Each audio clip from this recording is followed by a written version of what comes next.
ইব্রাহিম আলাইহিস সালাম একদিন আজরাইলকে বলছে, আজরাইল, কোন নাফরমান পাপীর রুহু যে কবজ করো তুমি, তখন তোমার চেহারাটা কিরকম হয়, আকৃতিটা আমার এটা একটু দেখাও।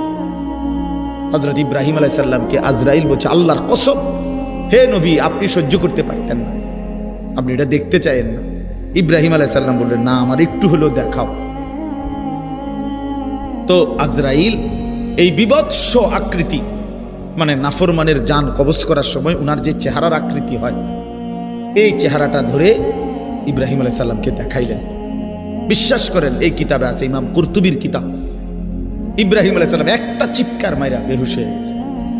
হুঁশ আসার পরে ইব্রাহিম আলাইহিস সালাম বললেন, আল্লাহর কসম, আয় আল্লাহ, মালিক আপনার কসম, কবরের আযাব, জাহান্নামের আযাব কোনো নাফরমানের জন্য কিছুই লাগবে না, শুধু আজরাইলের এই ভয়ানক দৃশ্য জান কবজের সময় একবার দেখলেই তার সারা জিন্দেগীর নাফরমানির শাস্তির জন্য এটাই যথেষ্ট।